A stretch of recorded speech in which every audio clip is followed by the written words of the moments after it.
From Lagos, Nigeria, this is News Central. I'm Felicity Ezewike. The top stories tonight. Talks between PENGASSAN and Dangote refinery end in deadlock as nationwide strike enters day 2. Federal government begins implementation of new pension increments for retirees. Washington braces for imminent government shutdown as Republicans and Democrats appear unlikely to reach agreement. And in business, Nigeria's oil minister urges consensus on power transaction at Africa Energy Week. And in sports, ahead of the E1 Lagos Grand Prix, first powerboat race in Africa, Lagos State announces major road will be closed, sparking fears of congestion.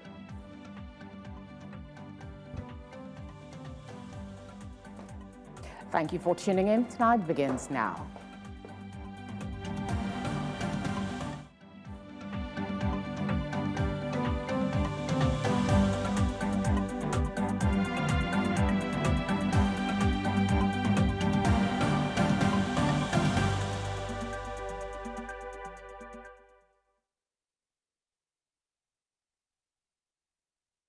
We'll begin tonight with the ongoing labor crisis rocking Nigeria's downstream sector.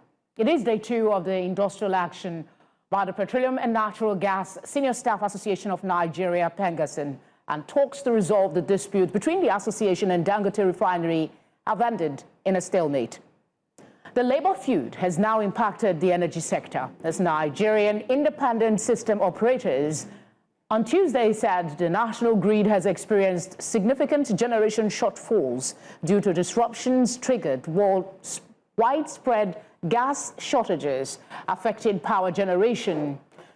The system operator noted that available generation dropped from more than 4,300 megawatts to about 3,200 megawatts.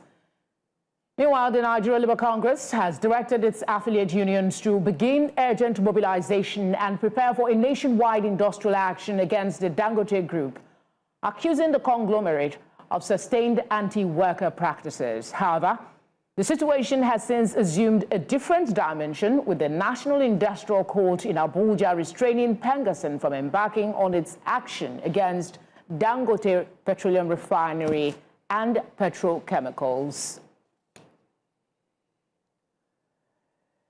The Pension Transitional Arrangement Directorate has announced the start of implementation of the new pension increments for pensioners under the defined benefit scheme, saying the adjustment will reflect in the September 2025 payroll cycle.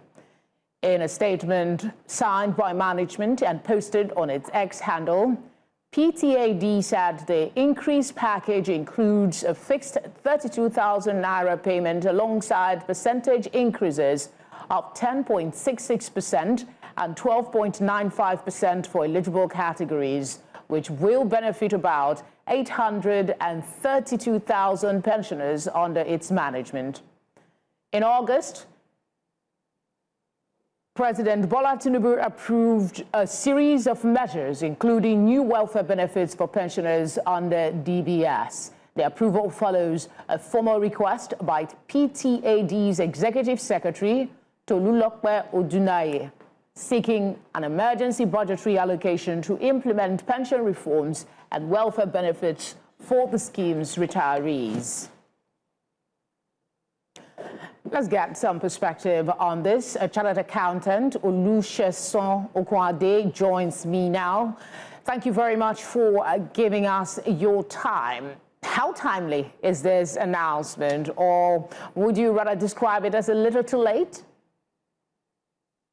Good evening, Felicity, and good evening to all our viewers across the globe. Glad to be with you this evening. Yeah, the announcement of this particular increment left for me, I would say, is a bit late, knowing the impact of inflation, knowing the impact of other criteria that has impacted on the living wage of an average Nigerian. Don't forget, we had the increment in the minimum wage from the federal government earlier this year, and it's like pretty few months later that we're actually talking about pensioners that have actually used their better part of their life to serve this country and organization. But be that it may, it's never late than never. But there are other issues that are peculiar for discussion. If you leave it to me, in the sense that there is more than having the policy or the increment, on ground. And when it comes to implementation, it's a different ball game. As you and I know what some of these pensioners do face when they are to have access to some of these funds. Okay. Is there something you can tell us about the category of people who will be benefiting from this scheme, or it is specific for just those defined benefit under the defined benefit scheme? Is it across all states? Is it across a certain category? Is this something you have information on? Yeah, well, from the information released, it seems to be under those people with a defined benefit scheme. Don't forget that we have two categories when it comes to pensioners. There are people who are under the CPS with the advent of the 2014 Pension Reform Act, where you have the contributory pension scheme, and those that are under the defined benefit scheme. If you look at the figures being quoted, which is about 832,000 people, it connotes that they are the people under the defined benefit scheme, as stated even in the circular that was shared. This implies that it's not covering those that are under the contributory pension scheme.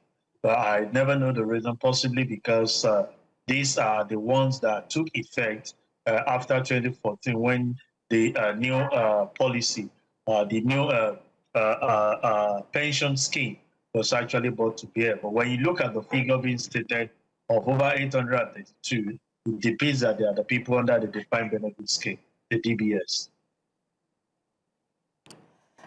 Do you know if this increment is intended to be a one-time thing or it's going to be continuous? What are the terms here? Yeah, I think Mr. President is actually sensitive to this. Don't forget that this is not just the increment that has been done. There are also an implementation of their welfare package in the area of health scheme and some other things that they will have access to. You see, most of the time, we have some of these things actually on paper that are actually okay, but when it comes to implementation, do we have the sincerity on the part of those to execute this, to carry it out? It's always something that is bothersome. There is one thing for Mr. President to give the approval. There is one thing to make the process very much easier for those that are actually benefiting from it to have access to it, not to be having this long queue and continuous request for their fund.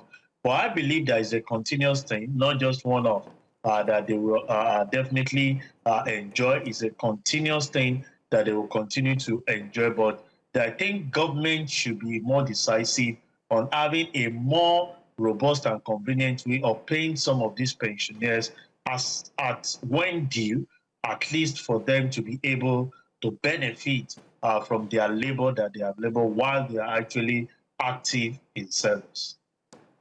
Do you really believe that this amount will make a real impact in the life of the retirees? I mean, they've long waited for this and it's now here. Yeah, Felicity, let me use the street language that they say. At all, but what this implies is if you don't even give anything for the meantime that nothing has happened, they've been surviving, that they now have this included or are added to their base, well, it's still a plus. But a lot of us have said that it's something that is long overdue, and much more than this can actually be added to the pension. And don't forget, a lot of them laid the foundation of some of the good things we are enjoying today. And when you look at the way some of these pensioners are actually being treated, people will not actually want to wait for the pensions to be paid. They want to take charge of it themselves while they are in service. And that's why we see a lot of corruption pervading the system, because when you look at the people who have served the country, who have served the nation, who have served different organizations and agencies, the way they are actually being treated, it calls for serious action. And that's why I feel that the 32,000 additional increment in volume may be that high, but when you consider the value that they've actually contributed to the system, I think we can do much more better than this. Mr. Kwade, thank you very much for speaking with us. We appreciate your time. It's always a pleasure to be with you, Felicity. Have a wonderful evening. You too. Coming up tonight, President Tinubu orders probe into killing of Arise News journalist. We'll bring you this story and much more when we return.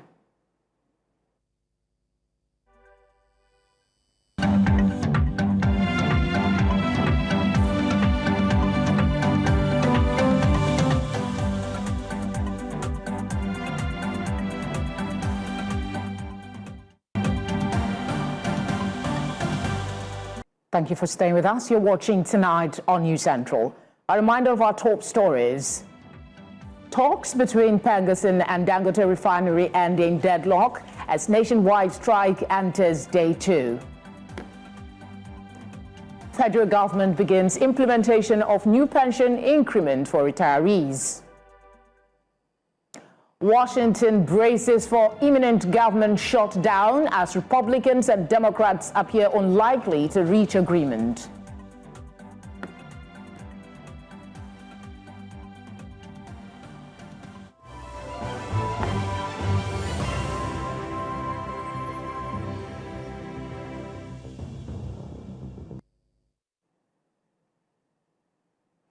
Nigeria's education sector has witnessed its share of twists and turns in the last 65 years, from poor funding to ever-recurring industrial action by lecturers in public universities, changes in curriculum and infrastructure decay.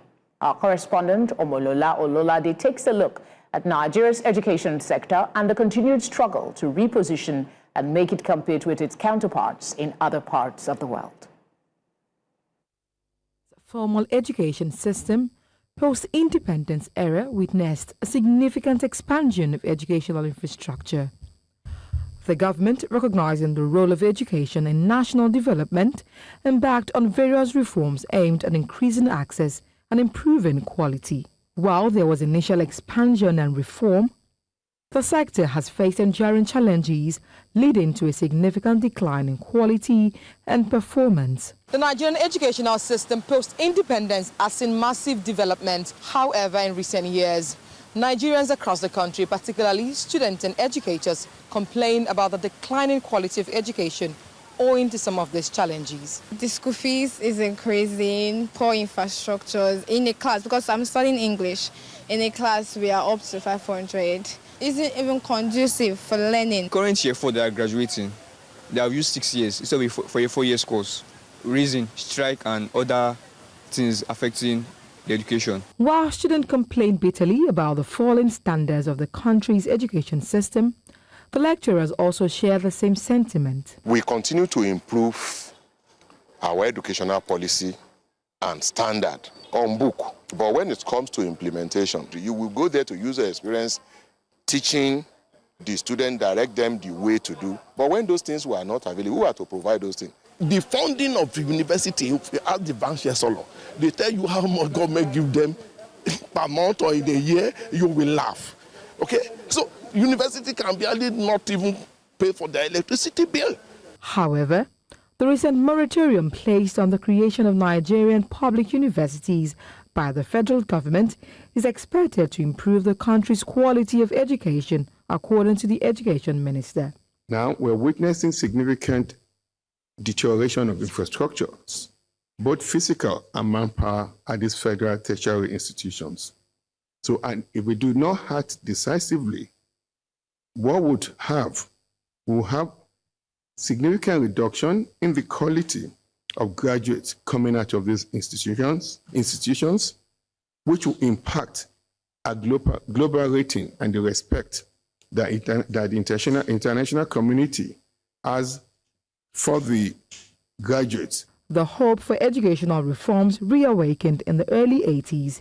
Aside from the inconsistency in the education system, the curriculum has been a major problem, hence a recent overhaul by the Federal Ministry of Education. The essence of this new curriculum is to make sure that by the time they graduate, they are ready for employment, or they can even deploy the skills. Yes, but what environment are we leaving for them to do to achieve all of this? However, quality of education remains a distant dream for many children across the country.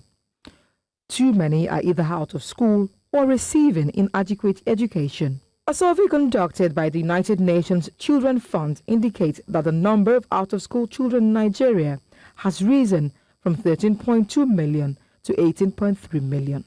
Why don't we make a policy that every child will register in a school with their NIN, so that when they leave Kano, they come to Sokoto, or they leave Sokoto and come to Jigawa, Jigawa to Lagos, Lagos to Kwara. It is that same number that we identify them. It's just plus or minus. You just migrate them from one state to the other. They are still in school. The Nigerian educational system has not been all gloomy, as some of the reforms and policies have resulted in achievement. The literacy rate has increased from 36% in 1960 to 62% in 2018. The enrollment rate from 41% in 1999 to 72% in 2018. And the gender gap narrowed from 25% in 1999 to 60% in 2018. In addition to this, the country's digital literacy rate, which is at 50% but aims to be at 70% by 2027 and 95% by 2030, according to the National Information Development. The smartphones alone, being able to utilize them for learning is really, really important, so that they can now bring that down to their students, and the students be able to utilize that in really, really expanding their learning outcomes. The UN Sustainable Development Goal is targeting inclusive and equitable quality education. But Nigeria in its 65th year appears to be miles away from achieving that. It behoves on the relevant authorities to rise to the challenge and change the course of events in the sector to guarantee lasting development. In Lagos, for News Central, Omolola Ololade. Many thanks, Omolola. With me now is an education consultant, Dr. Peter Ogudoro, to speak on the education sector and the journey so far. 65 years of existence. How would you say the sector has evolved? Are we growing? The data that my colleague shared seem to be somewhat an improvement. Definitely, we have made some progress with respect to how many Nigerians who now are able to read and write. Where we are today is better than where we used to be in terms of absolute numbers. What we haven't been able to accomplish is to ensure that we have continued to improve the quality of education we provide young people in Nigeria. A lot of times we hear people say the standard of education has declined. That's not correct. The standard of education has continued to improve because we are demanding more from our children, we are demanding more from university lecturers, we are demanding more from both primary and secondary school teachers, because we know that global standards have continued to rise, and we are interested in playing at that level. But unfortunately for us, even when we are improving the standards, we are not making a deliberate effort to ensure that those standards are met. And so, unfortunately for us, most of the people who comment on these issues, they tend to confuse quality with standard. Standard has continued to improve, but quality has sometimes, even declined. And that's where we need to do some work. Okay, so I'll need you to explain what you meant when you say quality of education has dropped, but the standard has not. What's the difference really? Because in the report that my colleague shared with us, there is an increase in the rate of literacy rate from 36% to 62%. And then we also have enrollment moving from 41% to 72%. So that's exactly what I have acknowledged, that we have made significant progress with respect to absolute number of Nigerians who are now able to read and write. But because of the exponential increase of our population, it does look like not much has been accomplished, but that's not very correct. With respect to absolute numbers, we have grown in terms of how many Nigerians who are now able to read and write. Even with respect to digital literacy, more Nigerians now are able to get on the internet and interact with the rest of the world. And that's the truth of the matter. But when you look at what we do in our classrooms as teachers, as university lecturers, where we are is not where we should be, because our laboratories are not what they should be. The quality of teachers we have remains very problematic because we are not training them to international standards. So the average Nigerian teacher is not able to stand in classroom and make the quality of his or her delivery engaging enough to want to make children, look forward to coming to school the following day. And that's not very, very good for us. We also don't pay teachers well. And so education, especially teaching specifically, has become a profession meant only for those who are not very ambitious. The very ambitious people who are very bright coming out of universities are no longer interested in stepping into classrooms to make it a profession. And that's because we disrespect teachers. We don't give them the recognition they deserve. The remuneration we pay them is nothing to write them about. The average Nigerian teacher today is not even earning up to the minimum wage. And don't forget, the minimum wage is a salary that by law should be given to the person who doesn't even have any skill at all, who hasn't even gone to school, even primary school. But unfortunately for us, we have university, graduates who are not teachers standing in classrooms, who at the end of the month are not able to earn enough money to, qualify to be people who are earning minimum wage. And that's very shameful for us. And if that continues, what we are going to continue to see is that more people will quit classrooms and turn to trading, and many will actually, those who have superior academic credentials, will quit Nigeria and go to Senate climes, where their efforts will be recognized and the compensation package will be something that will make them want to remain in classrooms as teachers. I might have missed your explanation on the quality versus standard, but we don't have time to go back to it. So I'll just ask you about your assessment of the commitment of various governments in the past 65 years to education. You just talked about the teacher welfare, the remuneration, and the low quality of the talent that go into that field. Would you say that there's been a consensus effort on the part of government over the past 65 years to exponentially improve the sector? We have done poorly. Virtually every government we have seen since we gained our independence has not been a government that we can be proud of when it comes to recognizing education as an indispensable tool for moving ourselves forward as a country. It's difficult to remember any administration that has done well with respect to, for example, budgeting above 10% of annual income, annual revenue as a country, devoting it to education. We haven't been able to do that. Most of the time we stop at 7%. For a country at our level of development, what should be happening is that we shouldn't devote less than 15% of our salary, of our budget to improving the quality of education we give to our children. But unfortunately, because we don't have a clear philosophy that tells everyone that education is where we should begin the journey to development. And that's why most of these governments, probably because they train their own children abroad, I mean the politicians who run these governments, they train their children abroad. So it's very unfortunate for us, and we need to do something very urgently to improve our circumstances. Now, quickly, in 40 seconds, if you can, talk to us about the benefits that Nigerians, or rather how the Nigerian Education Loan Fund has impacted access to higher education. Because that's something that came up a lot more with this administration, and what strategies we can use to increase access to education for marginalized groups such as out-of-school children. Okay, make that just 1 minute quick. Yeah, well, that's a good thing that has happened in the education system. More people are now encouraged to want to go to university because they know that even if their parents don't have money, they can borrow money from government and go to school. So we give kudos to the current administration for bringing that to fruition, but we must recognize that it is a loan. They have to pay it back when they start working. Unfortunately for us, we know we live in a country where people graduate and they're not able to find jobs. So I'm hoping that before the beneficiaries of this loan get to the point where they have to retire the loans, maybe Nigeria would have progressed to a point where graduate unemployment would have declined to a level where everybody who is owing will be able to pay without going through enormous stress. I second that wish wholeheartedly. Thank you very much, Doc, for speaking with us. My pleasure.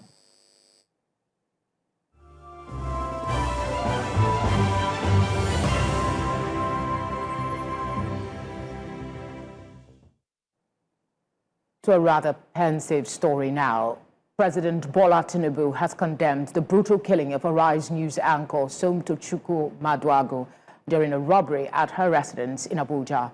The 29-year-old journalist, known as Somi, was attacked by armed robbers at a Katagbe home in the early hours of Monday. She was rushed to Maitama General Hospital, but was pronounced dead on arrival. In a statement signed by his special advisor on information and strategy, Bayo Onanuga, on Tuesday, President Tinubu describes the deceased as a promising professional whose life was tragically cut short. He has ordered an immediate probe to bring the killers to justice.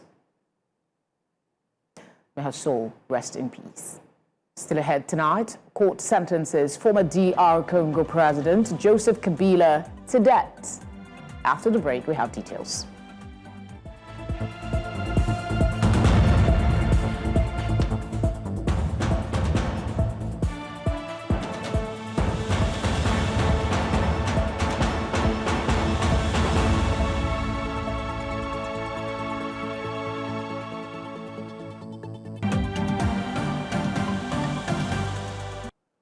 President Bola Tinubu, alongside Senate President Godswill Akpabio and other eminent dignitaries, on Tuesday graced the unveiling of a new book authored by Imo State Governor Hope Uzodinma in Owerri, the Imo State capital.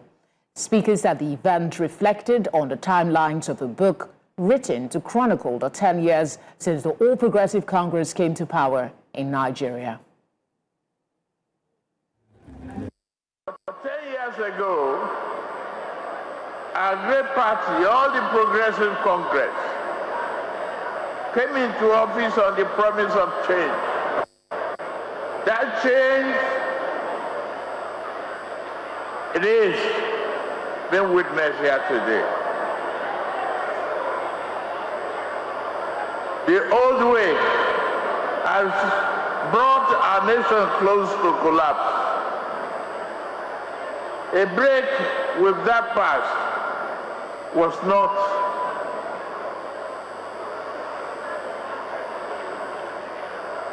an option. It was the only way forward.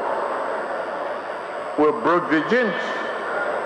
Today we gather not only to launch a book, but to reflect on a decade of collective effort and sacrifice.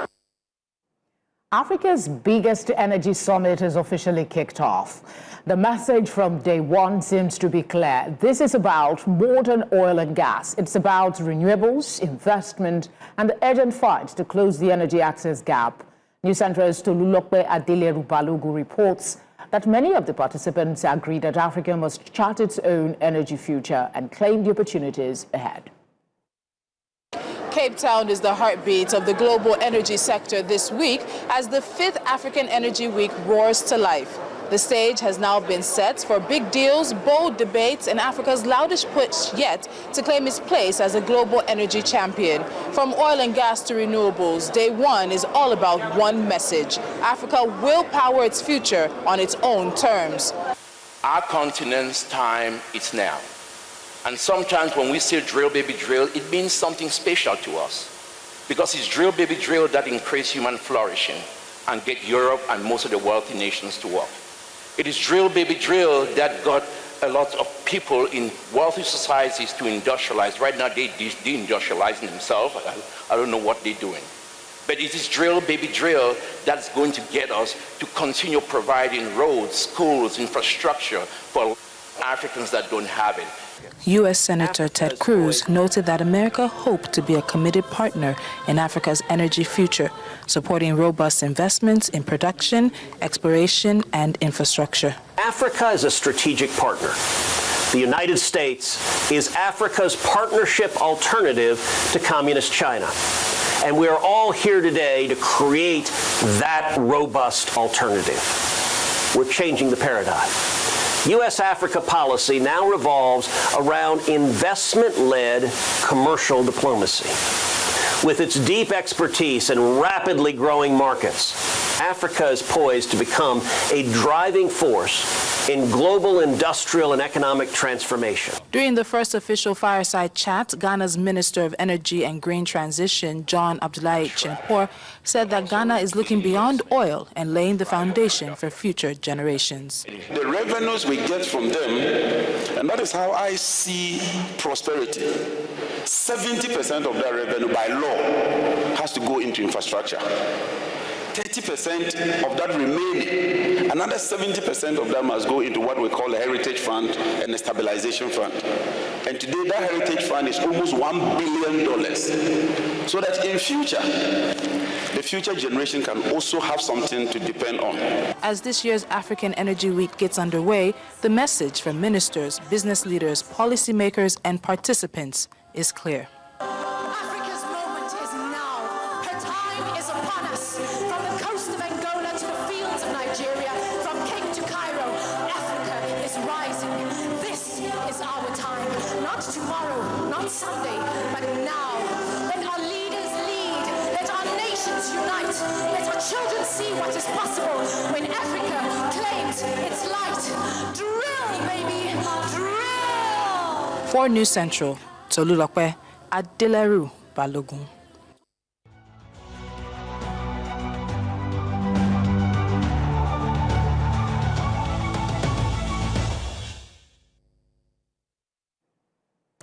Nigeria's tourism and hospitality industry is calling for a major upgrade if the country wants to compete on the global stage.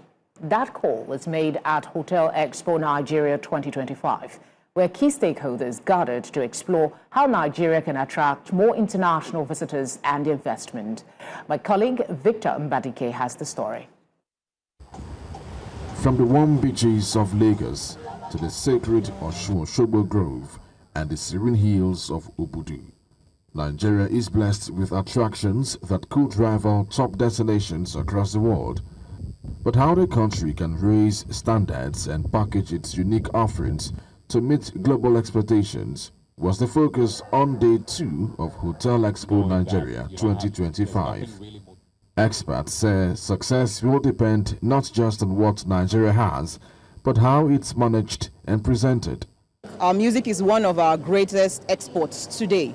We need to start to position those music festivals, our food festivals, fashion as well, to start to attract inbound tourists. We've started to see it, like I just mentioned a couple minutes ago, with the Dirty December phenomenon that is starting to bring in also international tourists that have no ties, no prior ties to Nigeria, starting to bring them inwards just to experience the culture and sometimes even the nightlife, the entertainment, the music in Lagos, in Nigeria. Participants at the expo also shared thoughts on immediate steps Nigeria must take to boost its hospitality and tourism outlook. Some of us would like to really go around Nigeria and see one of the great things we have in this country, but that opportunity is not really there. There is no really why we need to go other states in Nigeria and explore and see what we have.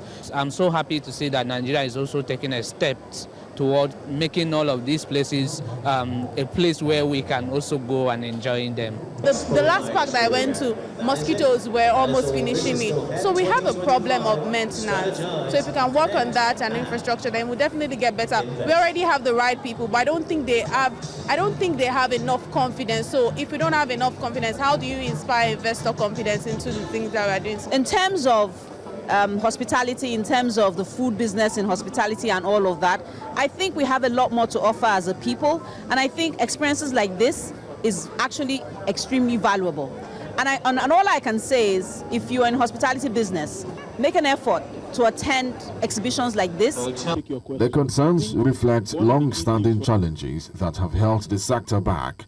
It is ensuring that we together build the 1, 2, 3 whys that we want to amplify to the world as to why tourists need to visit Lagos or Nigeria by extension. Still, experts insist Nigeria's rich culture, diverse landscapes and vibrant people remain strong assets if properly packaged and marketed to the world. In Lagos, for News Central, Victor Mbadike. Outside Nigeria, a military court in the Democratic Republic of Congo has sentenced former President Joseph Kabila to death in absentia. Kabila was convicted of crimes including war crimes, treason, crimes against humanity, murder, sexual assault, torture, and insurrection. The case was held in his absence, with Kabila residing mostly in South Africa since late 2023, despite a public appearance in the rebel-held city of Goma in May 2025. The prosecution linked Kabila to the Rwanda-backed M23 rebel group, accused of occupying parts of eastern Congo. The trial stirred significant political tension, with Kabila's party calling it a political persecution, aiming to sideline him as a major opposition figure. And one of our top stories tonight, President Donald Trump on Tuesday met with senior U.S. military leaders at the Marine Corps base in Virginia in a rare gathering called by Defense Secretary. While addressing the military chiefs, Trump urged them to prepare for threats, including riots and unauthorized immigration. Since returning to office in January 2025, Trump has ordered airstrikes on Iranian nuclear sites and Yemen's Houthis, while also deploying troops to Democratic-run U.S. cities to combat crime. This comes as the U.S. government faces a looming shutdown, with funding set to expire at midnight and national debt surpassing $37 trillion. Tonight returns with business, sports, and entertainment news. Just stay with us.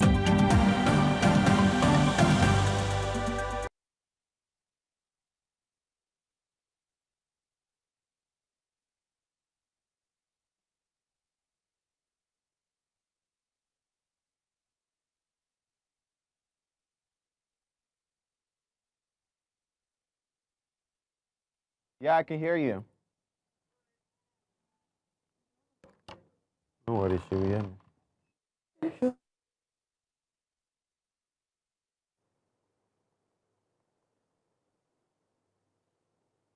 One of the ladies, I saw her at town hall. She was very vocal. Yes, I can hear you. She's dead. She was one of the first two to die.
Nigeria's Minister of State for Petroleum Resources, Heineken Lokpobri, has stressed the importance of a continent that speaks with one voice on energy transition.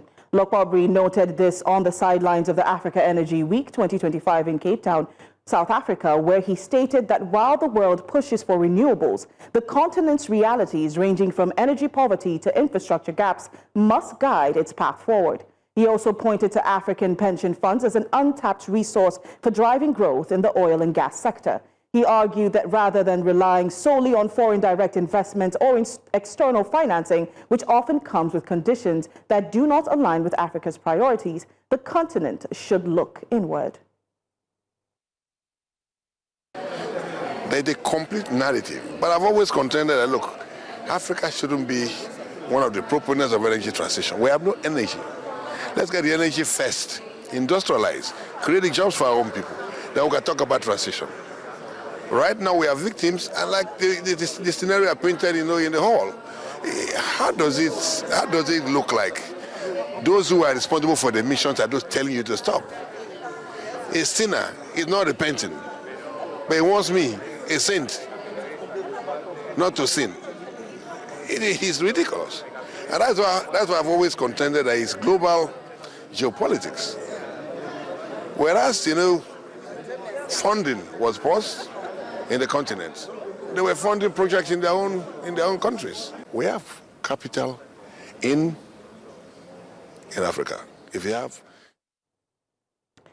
The federal government has inaugurated the ISO 37003-2025 Fraud Control Management System in Abuja, aiming to curb fraud and enhance business integrity. Minister of Industry, Trade and Investments Jumoke Oduole said that globally recognized standard will support both public and private sectors in fraud prevention, transparency, and boosting investor confidence. Nigeria played a leading role in developing the framework, which is expected to enhance governance and attract investment. The Standards Organization of Nigeria will oversee implementation through awareness and certification, reinforcing President Tinubu's renewed hope agenda and Nigeria's global competitiveness. Now, the Nigerian stock market closed the day with mixed signals. After recent volatility, investors watch closely for signs of renewed momentum. Earlier in the week, the market clawed back from losses with 279 billion naira added to investor wealth in a single session as bargain hunters returned to the fray. Now let's take a look at what's going on today. The all-share index closed at 142,710.48 basis points, and today it was up by 0.23%, and the market capped out at 90.58 trillion naira. Now today's sectoral performance is leaning towards a bearish sentiment as key sectors close in the red. Now on banking, it closed in the negative, dropping to 0.14%, and insurance closed also negative at 0.35%. Oil and gas, the only rising star in the lineup, closed at 3.66%, so it was up today. And consumer goods also dropped at 0.19%. Industrial goods closed in the negative at 0.11%. Well, that's a wrap on Business Tonight. My name is Chamunda Beng. Coming up next is Favor with sports.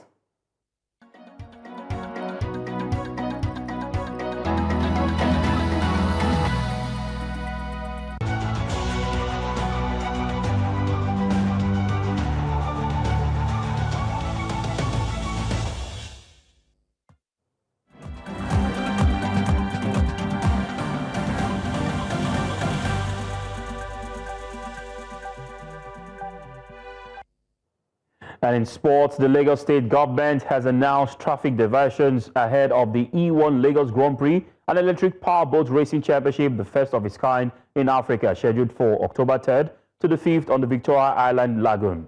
A total road closure will be enforced on the first Lekki junction in Wadozumba in Badiwe, affecting motorists in Victoria Island and Lekki. Alternative routes have been provided, including Yesufu Abiodun Street, Admiralty Way, and the Lekki-Ikoyi Link Bridge. Parking spaces have been designated at Fidelity Bank, Access Bank, and of course the Law School in Victoria Island, Lagos. Lagos State's traffic management officials will be deployed to ensure compliance and easy movement. The new coastal road will remain open during the event, and the announcement was sparked fears amongst motorists and residents of major traffic congestion in parts of the state. And now to badminton. The first Abia Para Badminton International Championship has officially kicked off at the International Conference Center in Umuahia, marking a historic first for West Africa. The event, running from September 30th to October 12, 2025, has attracted 224 athletes from 20 countries, including India, Egypt, Tunisia, Brazil, and Nigeria. Abia State's hosting of the tournament highlights its quest as a hub for sports excellence in Africa. News Central's Chinwe Ungele was at the opening ceremony today.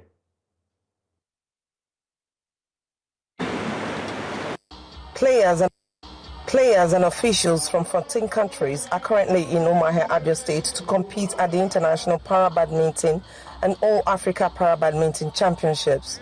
The opening ceremony and first day of action took place today with visiting teams and members of the local organizing committee all showing enthusiasm for the competition.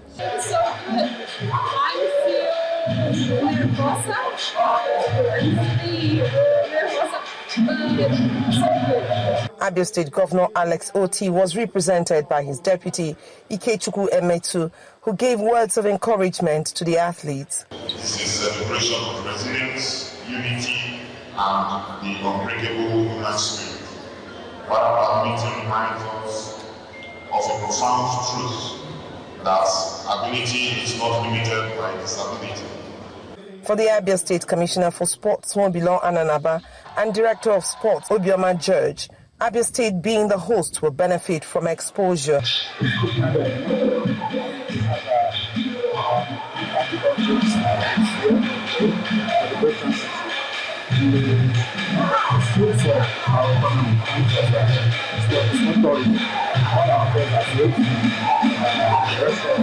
When you see them perform, you know that there's an ability in disability. However, this is a big advantage, very big advantage. Those of them who can fit in sports from diverse ways, especially in para-badminton. On his part, President of the Badminton Federation of Nigeria, Francis Obi, said the championship will provide a unique opportunity for young people in Abia State and beyond. And there are people who will be watching para-badminton matches live for the first time in their lives. And a lot of times it makes a lot of impact.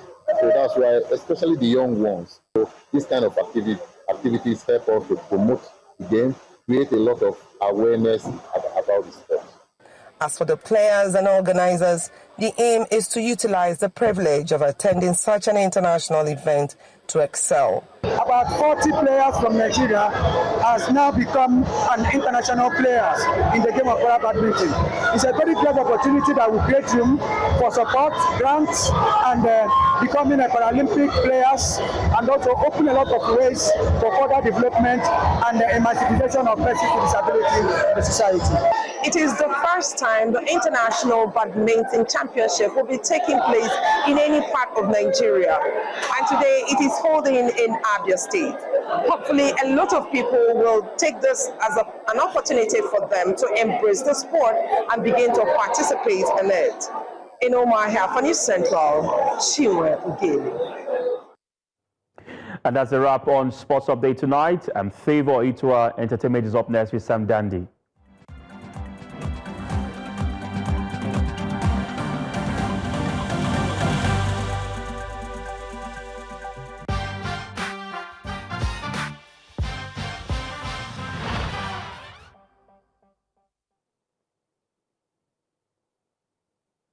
Entertainment with Sam Dandy. So much is happening, but I got the hottest story. I know. In a heartfelt new interview, Davido confessed that he was seriously considering leaving music entirely right before his chart-topping collaboration With You with Omale dropped and changed his trajectory. Now, the song released in 2025 as part of his 5 era soared on charts and gave him a comeback momentum he desperately says he needed. And this isn't the first time Davido has reached career highs. I mean, back in 2023, the album Timeless broke streaming records in Nigeria and earned him a nomination for Best Global Music Album at the Grammys. Now, speaking about Afrobeat stars and hit records, Spotify just dropped 2025 list of Afrobeat's biggest songs. And it's interesting, along with the artists. Now, even though Davido didn't make the list, of course, we do have Burna Boy, Asake, Rema, Ira Star, Wizkid, and let's not forget Global Citizen happened, okay? The songs, of course, doing it, Santa, and I think what blows my mind is where the countries where Afrobeat is topping. From the US to Brazil to France, UK, and Germany, of course, Nigeria. We've seen, of course, Afrobeat soar in these regions, and we're super excited. When we say Afrobeat to the world, I guess this is what we mean. Let's move from that one. Meanwhile, in the U.S., Jay-Z has stepped into the controversy surrounding Bad Bunny's selection as a headliner for a Super Bowl halftime show, defending the choice and praising the Latin icon's cultural impact. Now, critics questioned whether Bad Bunny's relatively short tenure in mainstream U.S. pop made him a safe bet, but Jay-Z was on shaking now. He says, "We are honored to have him on the world's biggest stage, highlighting Bad Bunny's work for Puerto Rico and his influence abroad." The announcement also ties into Bad Bunny's recent successes, his Spanish-only shows, record streaming numbers, and a massive Puerto Rico residency that attracted hundreds of thousands and reportedly generated hundreds of millions in revenue. Well, you know what they say, we can't wait for Super Bowl to happen. And those are the biggest stories in entertainment. I'm Sam Dandy.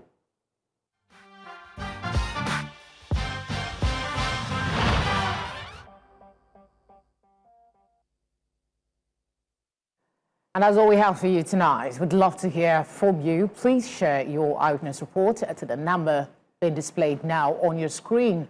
You can do that as well by following us on all social media platforms. We are at News Central TV. You can choose to watch us live on DSTV channel 422, GoTV channel 23, Star Times channel 274, Avo TV, and on YouTube. As always, thank you very much for your kind attention. Good night.